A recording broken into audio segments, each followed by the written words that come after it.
Hey, welcome back to another weekly wealth walk. I'm going to talk to you about how I'm changing my income stream this month, this season of my life. Stay tuned because this is going to fly in the face of all of the never be an employee, never have a job, never work for someone else bullshit.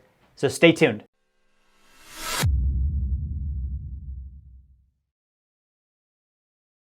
Hey, what's going on? Jerry Fetta here, CEO of Philanthro Wealth. I want to share with you, an update from me. I do these weekly wealth walks because I want to share with you what I am doing in my life with my wealth building, because there's so many people out there that aren't transparent, they're not honest. And I literally see things like, gurus in LA that rent their mansion, or people who rent their private jet, and they make it appear like they're doing all this stuff and they're really not, right? And so I want to share with you what it actually looks like to build real wealth, to do it in a way that anyone can follow. There's no secrets here.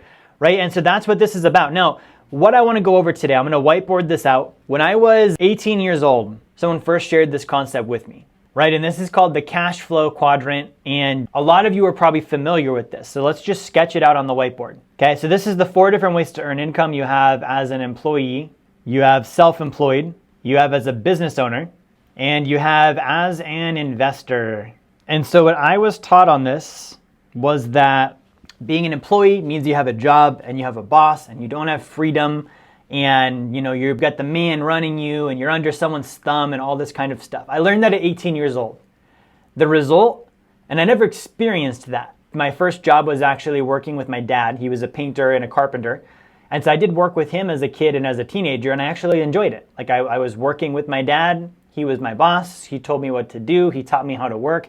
I learned a lot as an employee of my dad.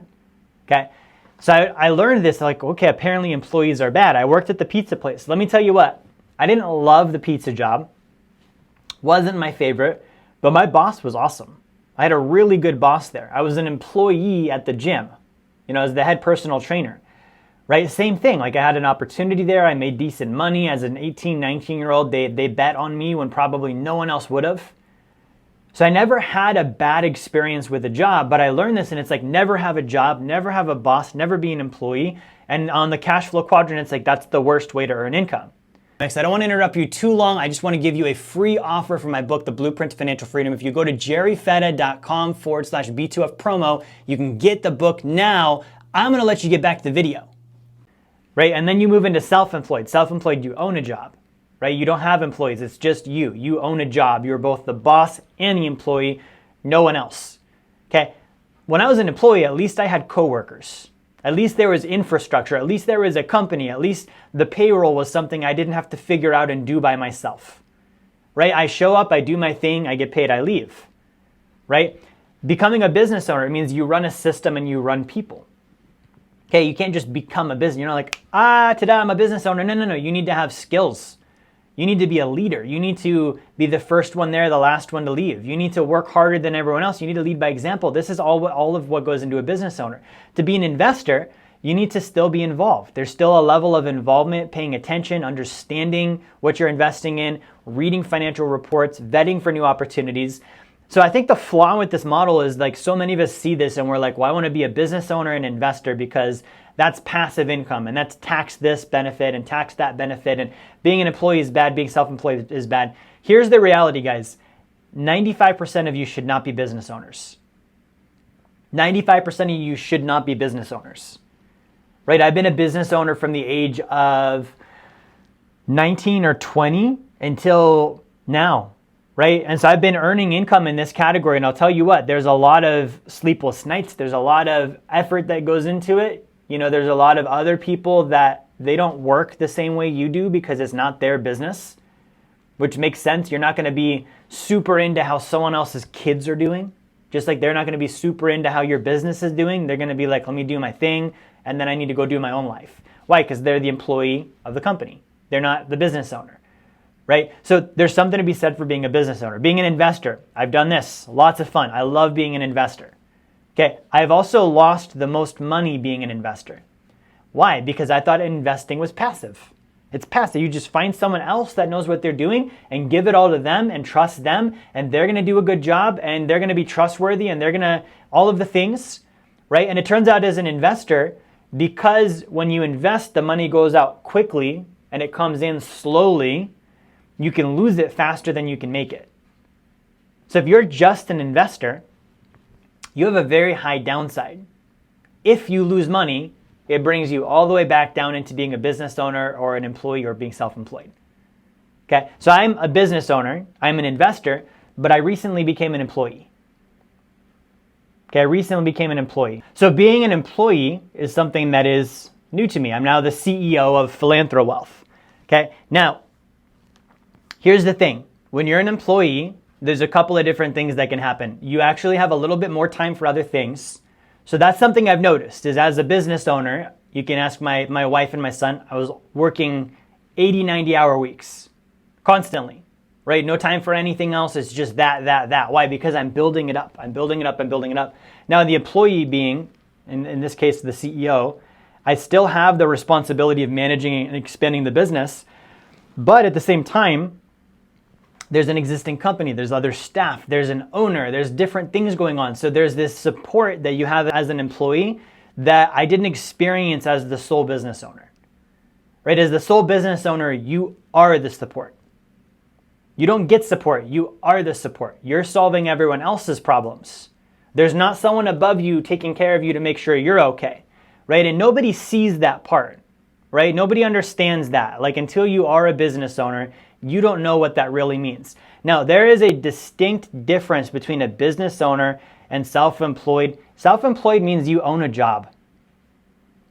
You don't have anyone working for you. It's not the same thing as being a business owner. It's just not, right? You're not responsible for anyone but you. It's not the same as being a business owner. So I don't want to have people confusing, well, I'm self-employed with I'm a business owner. You're not a business owner. You're swimming in the kiddie pool right now. Wait till you hire some people.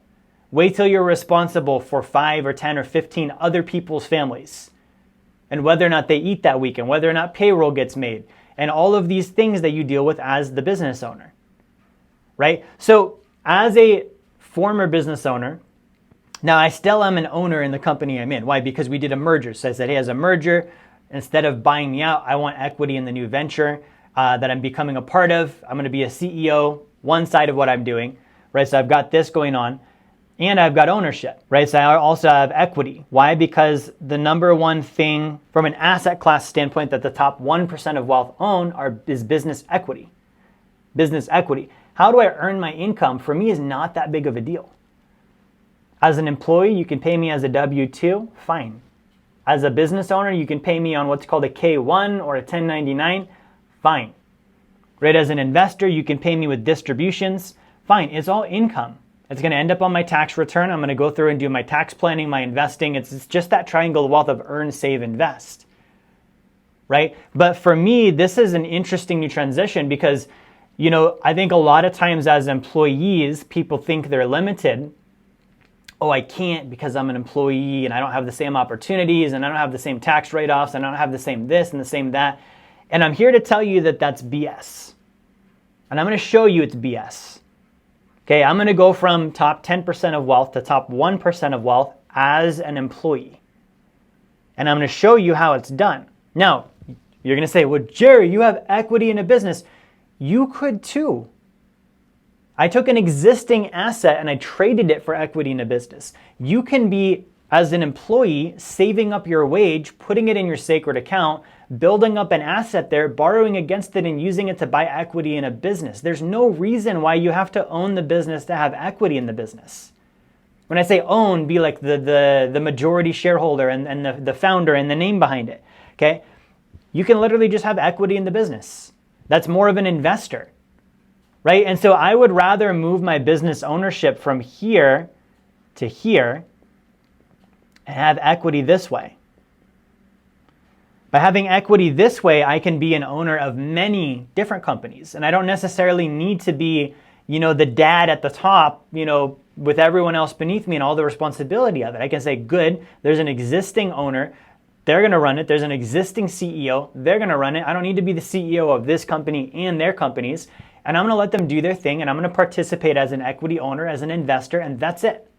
That's it. Right? So, you know, for me looking at like to be a business owner, I think that that's a really special calling. A really special calling. If you're like, I am an entrepreneur, right? Because 95% of small businesses fail within the first 5 years. So that means only 5% of entrepreneurs actually succeed after 5 years. It is brutal, guys. Straight up brutal. Hey, what's up? Jerry here. I just wanted to give you another reminder. Grab my book, Blueprint to Financial Freedom. It's going to be one of the best books you have ever read on finance. I can promise you that. You're going to love it. It's also a free offer. So if you go to jerryfetta.com/B2F promo, you can get that now. Okay? And I did it for almost 15 years. And guess what? I'm glad to be out. I'm glad to have a little more time for other things. I'm glad to have support. I'm glad to have a team. I'm glad to have, a majority owner and founder above me, that I have some support now, and it's not just me all by my lonesome, right? So if you're a business owner, you need to want to do those things and confront that that's part of the territory. And I don't think most of us should be business owners. I think 95% of us should be employees and investors. Work for business owners, invest in business owners. You don't need to be the business owner for the majority of people. Right? Either way, you're benefiting, right? I don't need my name on it to be like, okay, I'm going to participate now. I think that that's a very selfish way of thinking. Okay? For those that are self-employed, I think that that's a small game. And this is my honest opinion. That's a small game, right? You're not going to scale it. You're not going to expand it. When I see a self-employed person, what that means in my brain is does not work well with others, has problems being in a group environment, isn't a team player. Why? Because if someone worked well with others, did well in a group environment, was a team player, they wouldn't be doing the one thing that removes them from being in a group. You can't be an employee and have no team. That's not a thing. You can't be a business owner and have no team. That's not a thing. You can't be an investor and avoid people and teams. That's not a thing. Self-employed is the only way of earning income where you can literally eliminate everybody else and it's just you, and you don't have any responsibility for anyone but yourself. I think that's the lowest on the totem pole. Honestly.